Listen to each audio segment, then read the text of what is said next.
Hello, today I'm going to teach you how to can kosher dill pickles. Welcome to my new videos on gardening and canning. Come along with me on my gardening journey.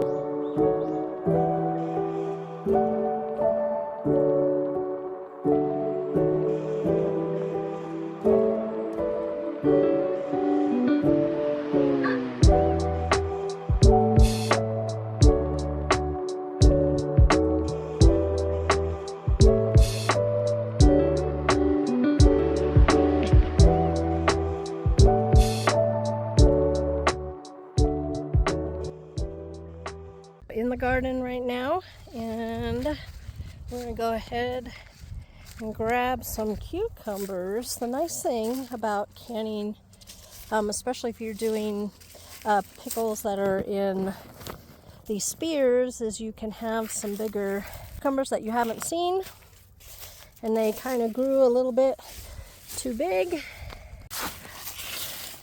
Nope, there's some more here. Got that one there. Another one here. Again, when you're making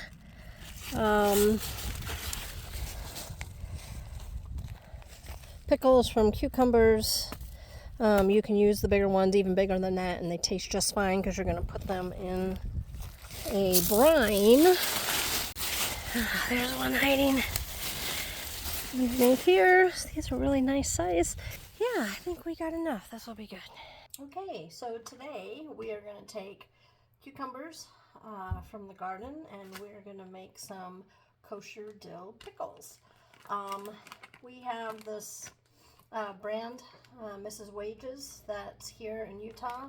You might have the same brand or similar, but this is an extremely easy hot packing method, water canning or water bath canning method that's super simple. You just make the brine, cut up your cucumbers and put them in your jars and just pop them in your canner.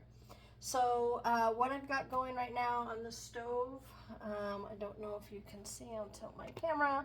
I've got my water bath canner starting to heat up, and then I've got my jars. I'm going to do pint jars that are heating up for 220 degrees for 20 minutes to sterilize those.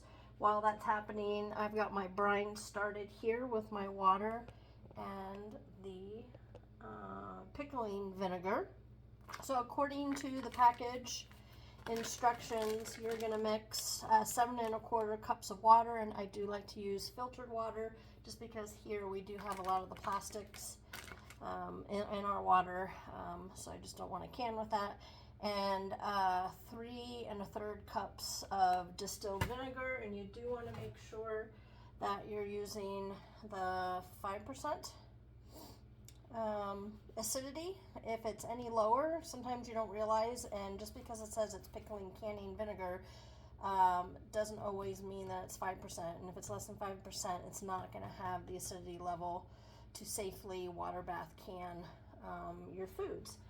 So I have washed cucumbers, and the nice thing about this recipe is even if you have cucumbers that got really big because you didn't see them, they were hiding, these may not be great for salads, but when they're in this brine, the dill brine, the flavor just soaks up in there, and they just taste wonderful, so it doesn't matter. So it's a good way to be able to process your bigger vegetables. I've got my 7 1/3 cups of distilled, not distilled, but filtered water, and I've got my 3 1/3 cups of vinegar. I'm going to go ahead and put in this mix, and that needs to come to a boil. The easy part is you're just going to pack the jars with your cut up cucumbers, and then fill the jars with the brine, and then yeah, they're ready to go. So I am going to cut the ends off, and then it's up to you. You can do slices or you can do spears.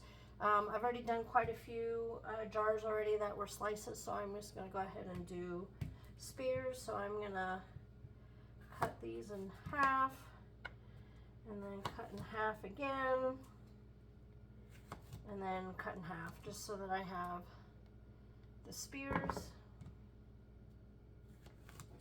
Go through all this. Some recipes, depending on what you're canning, takes a lot of cooking time. This is so super easy. Again, it is a hot pack method, meaning the jars are going to come out hot that we're going to fill up with the hot brine, and they're immediately going to go into the hot water bath. This one's super long, so I'm going to actually cut it in thirds. If you have pieces that aren't as wide as these, I'm cutting them into fourths, then maybe just cut them in half. If they're thinner, like I have some that are thin like this, I'll probably just cut once here and then just once the other way. There's lots of fun things you can do with your cucumbers.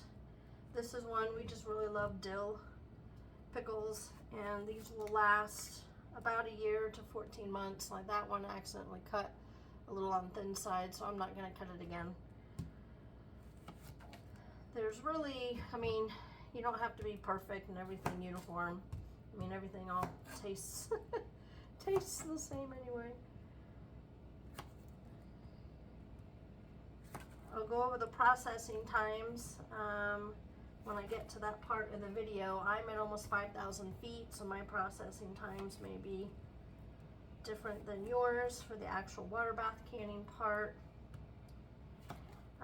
Do make sure, again, that you've washed the cucumbers, you've washed your surface, everything that you're using is going to be clean, your hands are clean. The other thing to note is that with this pickling brine, the instructions say to not use any aluminum pots or aluminum tools because it will cause a reaction. I have a stainless steel pot, and I have a plastic spoon or a silver spoon, so I don't have to worry. I wish you could smell these. They smell so good.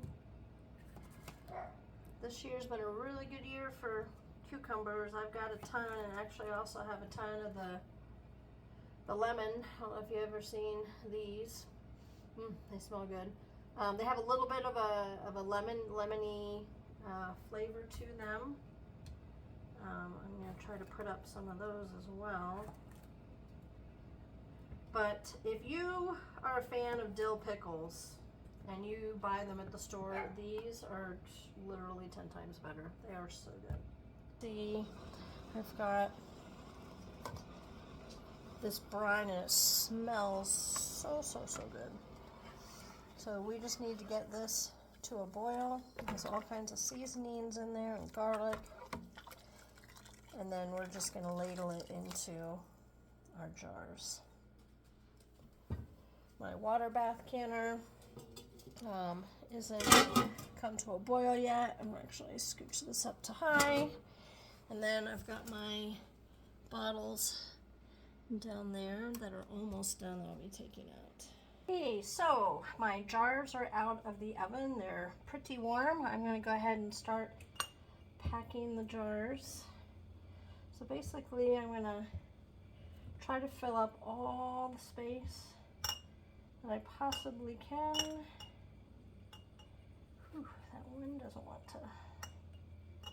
Sometimes it's a little difficult to get them to space out evenly. Just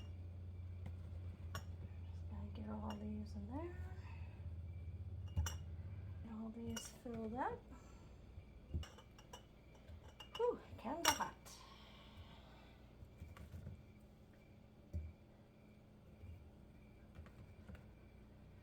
Oh, smells so good. You want to leave a 1/2 inch of head space at the top. So I don't want that some of these I'll be able to push down a little more. So you don't want to fill quite all the way to the top. And then we will put the brine in there and then go through a debubbling process to make sure we got all the air out of there. Shove those down. So you don't have to be super nice and neat. Just shove them all in there. You just want to get, pack as many as you can so we don't have as much air and liquid just hanging out. Right now I've got enough for 8 jars. Yeah. Alrighty. So this has come to a boil. I'm going to go ahead and use my funnel. I'm going to mix up the brine right here. And then I am going to fill my jars, again leaving that 1/2 inch of head space. Basically I'll have the brine go right up to the top where the, what do you call that? Where the threads start.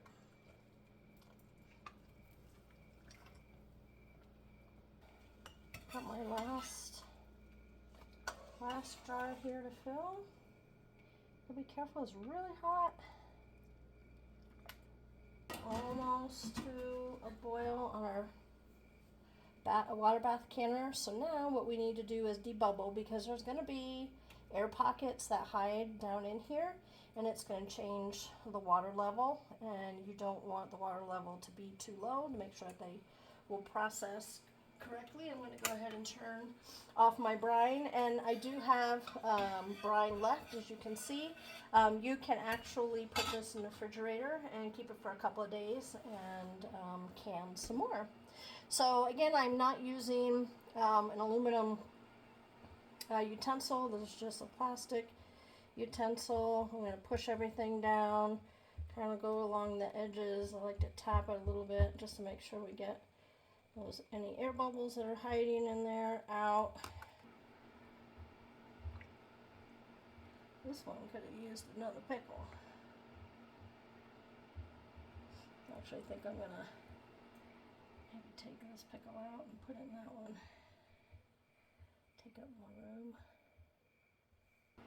So I don't know if you've noticed now, some of these, the fluid level went down. So now I'm just gonna go through and top off and make sure I got that 1/2 inch head space.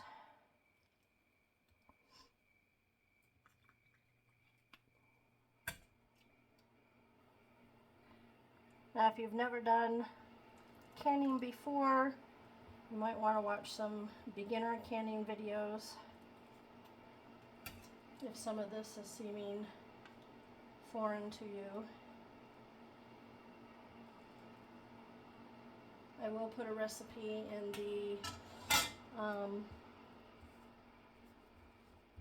the detail section below. So now that is done. Now the next thing that we need to do, which is really important, is you want to make sure that your lids are going to seal.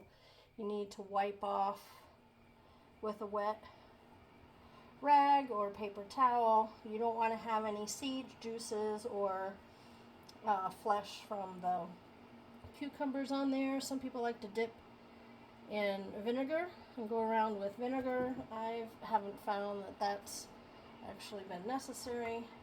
Just use water and keep moving my paper towel around. Just want to make sure that my lids have a nice clean surface to adhere to. That way you don't have any bacteria getting in there or botulism or anything like that. Okay, so now that those are clean, you can see the yellow. So there was, spillage on there. It used to be that you had to put your lids in boiling water to sterilize them, but now they say you don't have to do that. So I'm going to go ahead and put those on, and the ring is meant just to hold it in place while it's processing. You just want to make it finger tight. You don't want to make it any tighter than that. So I'm going to go ahead and get Whew, he's hot. Lid's on.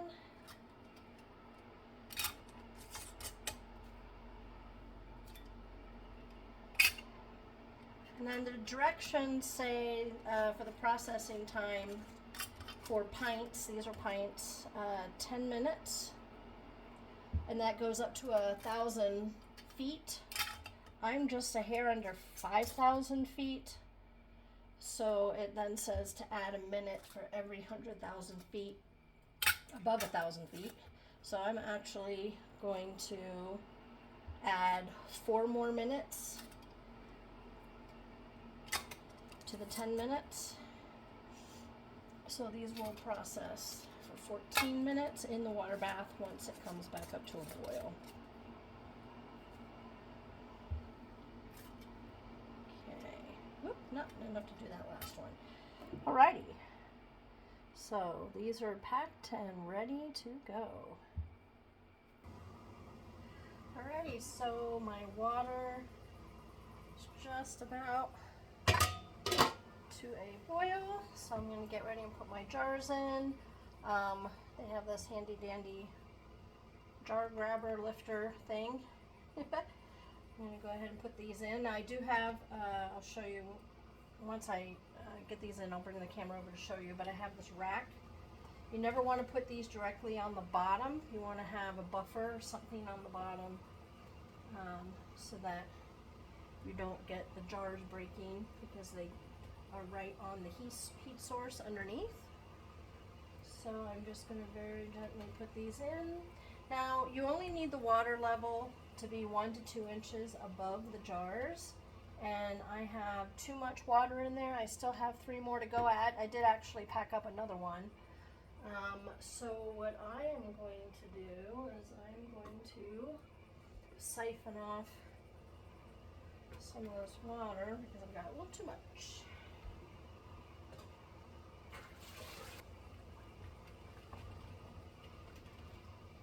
Get these other 3 in there.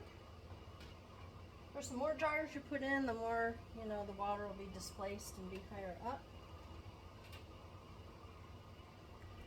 But you need a minimum of 1 inch of water on top of the jars to make sure they process correctly. I got 9 pints in here. I could have easily fit one more.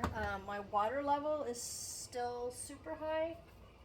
And when this gets boiling, it's going to make a mess and boil over. So I'll siphon a little more of that water off.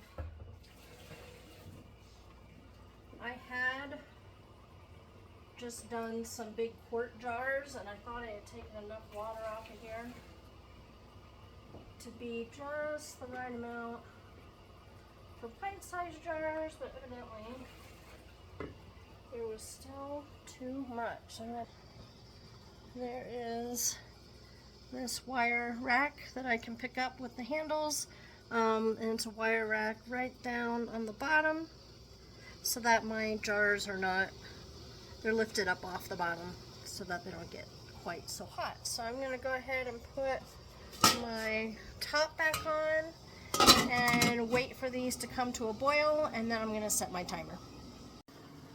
Alrighty, so my water bath is boiling.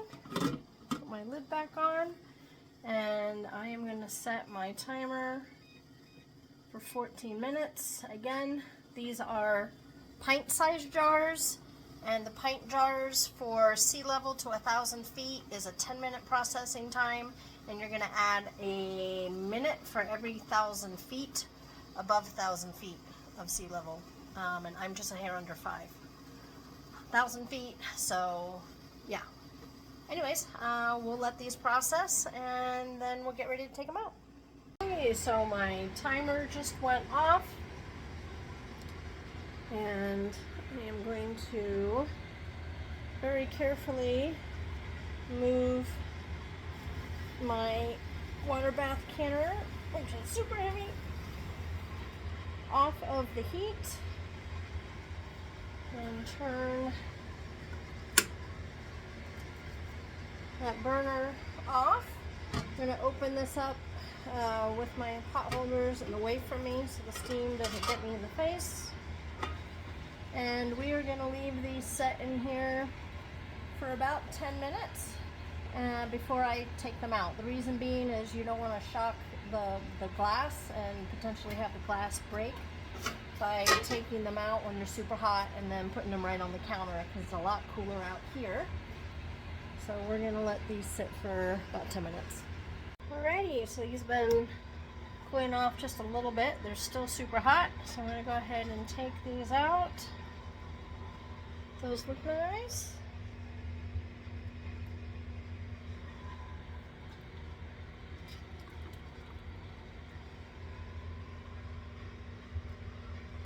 So these will have to stay on the counter for 12 to 24 hours undisturbed. That way we know that they are going to seal before we start moving around. And you're probably going to start hearing the popping of the lids as the lids seal. You're going to hear a high-pitched, tingy pop sound.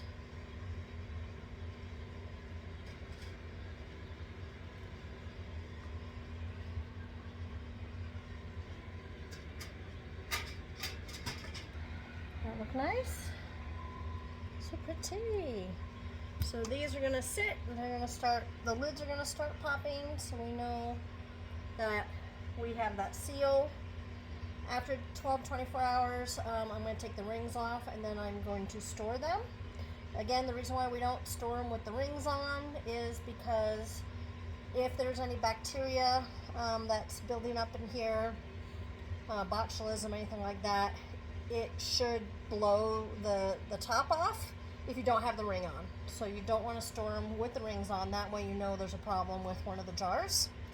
And you never want to stack them for the same reason. Again, because if there is bacteria, the lid won't pop off. So if you don't have a whole lot of shelf space, you may have to build something where you can have like double-decker with maybe pieces of plywood, or find some kind of shelving at Lowe's that you can put to be able to stack them where they're up above the jar below it. So yeah, we're going to let these cool, and I'll put the recipe below. Check that out. Make sure you like and subscribe, and I'll be making some more videos with some other canning items.